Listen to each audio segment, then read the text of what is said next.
gusto de presentar en este programa a un fotógrafo. Y digo que tengo el gusto porque yo también me considero fotógrafo.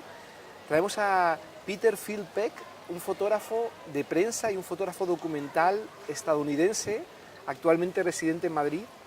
Sí. Y con él vamos a conversar un poco sobre qué es esto de ser fotógrafo y por qué la fotografía es algo que nos interesa al mundo académico, a las universidades. Peter, welcome to Cartagena. Welcome to the Universidad Tecnológica de Bolívar. Muchísimas gracias. It's a pleasure to have you here. Igualmente. So, la primera pregunta, Peter, ¿qué es ser fotógrafo? What is to be a photographer? Well, immediately I think the difficulty, or for me, the exciting thing about photography is that there is the technical, the science, the engineering, and then the sort of the poetry. I mean, some people would call it like the art or the but I love. Or maybe the poetry is the secret of photography. That's part. You're always sort of chasing. You're always trying to find the poetry. Yeah. But it's the combination. Photographers in general, or myself specifically, I'm very intrigued by how things work. Yeah. Mechanisms and that sort of thing. But then also, I'm a little bit of a dreamer, and I like to look at life in a particular way, and sort of explore and examine things. Yeah. So in photography we have chemistry, engineering, mechanics, optics, physics, but then you also have like the poetry, right? So a photographer is that, I know for me it's to sort of have all these tricks or have all these tools, but also have excuses, right? To have excuses to explore life. How did you become a photographer? ¿Cómo te convertiste en fotógrafo? Probably back to when I was about 8 or 9 years old. I was sort of attracted to, I mean, in our house, this was in the 1970s. Yeah. Like a lot of families, we had a little 110 snapshot camera, a little Kodak. And for some reason, I don't remember any moment specifically, but I just started taking some pictures, or the only thing I think of is like when you're a kid and you ask your father, can I have a sip of beer? Yeah. And it's very exciting. Can I have a sip of beer? And they give you a little sip and you go, oh, I feel, you know. For me, it was like that with the camera. I can use the camera? I can take some pictures. It was very exciting. Yeah. It was very, very exciting. So, and for some reason, it just became something that I wanted to do more of, or learn about, or and my grandmother had a lot of books in her house, and there was one in particular. It was part of a set. They didn't have the set of books, but they only had this one book, and it was called The Art of Photography. It wasn't the technique of photography, it wasn't the science of photography, it was the art of photography. And I found this book and I started looking at the pictures.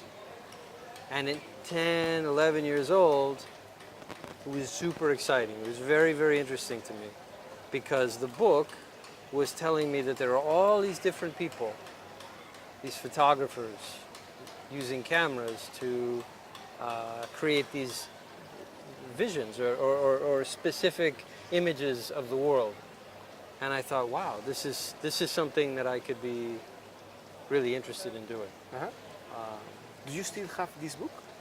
I have a copy of the book. You have a copy of the book? I have a copy of the book. The original book, I don't know where it ended up, but I actually looked for and found in a secondhand bookstore. So I have in Madrid, on my bookshelf, I have a copy of this book, and I still take it out sometimes. And it's still as exciting as it was when I first looked at it. Great. Peter, I guess you lived the change from film photography to digital photography. How it was for you? How did it change your way of relating to to photography?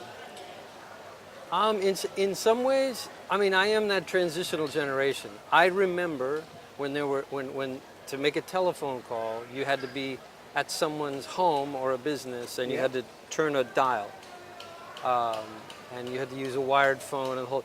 I mean, the world is a different place. Yeah. Completely different place now. But I do. I mean, I when I was 11 or 12, I had the great experience of being introduced to the darkroom. So I know, and I was developing film and making prints, and that experience was magic. I mean, you're in the dark, and sometimes it's a little unnerving when you're a kid and you're in the total darkness and you're trying to figure things out, and it's kind of an intense experience. It was a little magic. Yeah. And then you know the images come, and you feel this sense of control that's very exciting. But now. Now all that Now disappear? Now that element of photography, unless you want to be a craftsman or an artist, a fine artist, it really doesn't make any sense to be in the darkroom, because it's everything happens so quickly now. Yeah. But the thing, I think. But photography still exists. Yeah, absolutely. I think I am not anti-digital. I mean, I transitioned very easily. I've been using digital professionally for a very long time. Yeah. I think in a lot of ways it's better. It's a better way of doing the work. I mean, I when I was shooting film, I was push processing, and I was trying to get as much speed out of the film using chemistry and time and all this experimentation. I maybe got an ISO of or ASA at the time, of maybe 6,000, maybe 32 with a lot of grain, or maybe 6,000, I don't know. Now, it's beautiful. Yeah. So technically, digital is great, but I think the very interesting thing for me as a film photographer is how we photograph now. That experience, the experience of making the pictures, is very different. Because now, even the most disciplined photographer who are in their 50s or, grew up shooting film, still looks at the back of the camera. They still, you make a picture and I gotta look. I gotta make sure. And I kind of hate that. I really do. Because in the past, I saw a film in a museum recently of Cartier-Bresson. Yeah. Great photographer, Cartier-Bresson. Yeah. Taking pictures on the street. And it was beautiful. It was like a dance. He was going from one thing to another, and he would check his camera very quickly and set it, and he was just looking, and it was this flow and this dance. It was like a butterfly. He was going from one place to another, to another, to another, and making these pictures. And that's the way it used to be. You would be the photographer, and the world was there, and there was a flow.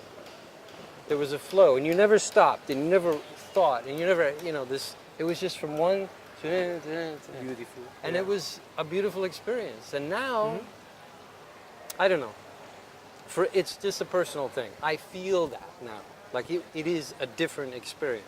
It's not the quality. You hold up a negative from an 8x10 camera and a digital file from a blah blah and do all the things in the.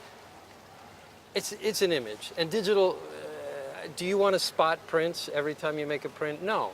I used to spot prints with a little paintbrush. It's horrible. I love Photoshop. I mean, I do. But the experience, the relationship with the subject. Now people want to see the camera. That's another thing I hate. I make a picture of somebody, they say, let me see. I'm like, no.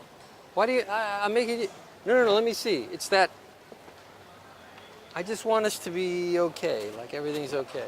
You know what I mean? Yeah. But everybody's like, no, let me see. That's not photography for me. It's, I have one question. Cartier-Bresson Sí. used to work always with his Leica, no? Sí. Legendary Leica. Yeah.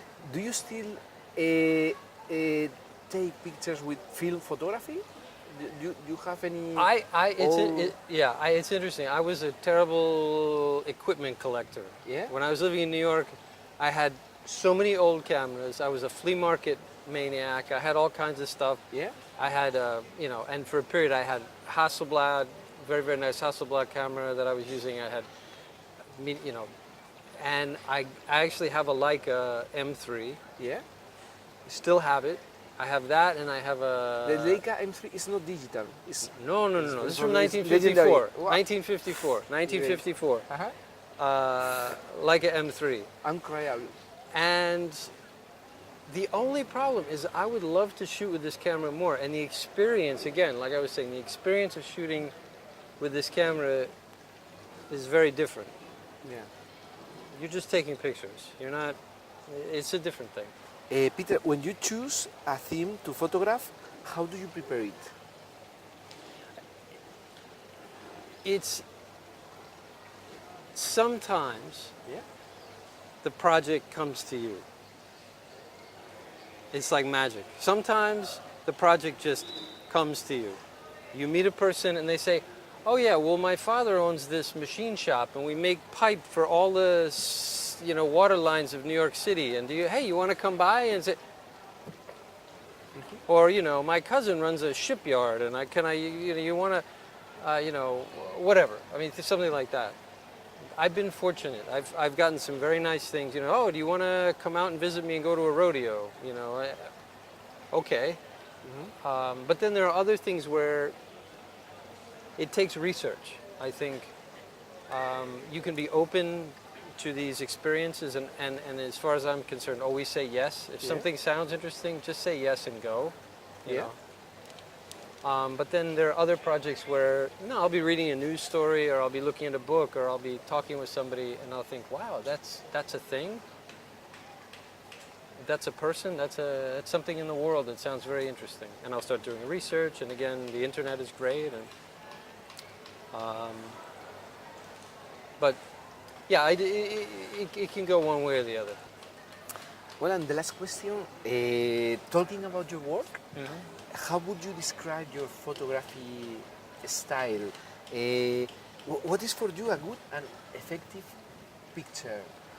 How do you face the challenge of creating a clear visual story? It's a lot of stuff, but it's like it really is the meat of it's the important part of all of this. Exactly, yeah.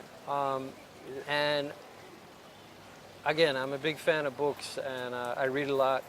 And there's a photographer, Don McCullen, who's an English, British photojournalist. Yes. He started shooting in the 50s, and he's still alive. He's in his 80s now, but he was one of those very, very tough guy, war photographer. Every conflict that happened for 40 years, he was there. And his pictures are beautiful in a very difficult way. But he's a very, very sensitive person. So I remember reading something he had said, if photography is not about looking, it's about feeling. Because if you don't feel something for your subject, how do you expect people who look at your pictures to feel something? You know what I mean? I don't know if that's confusing, but it's this idea where you have to respect and you have to be fascinated and interested.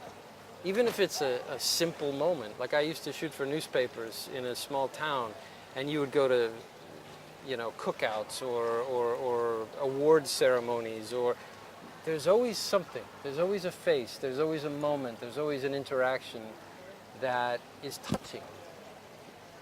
That's the poetry we were talking about. Exactly. And that's what we're looking for. Is the poetry. Is the poetry. Yeah. Okay. Well, Peter, thank you very much for being here. Thank you very much for this interesting conversation.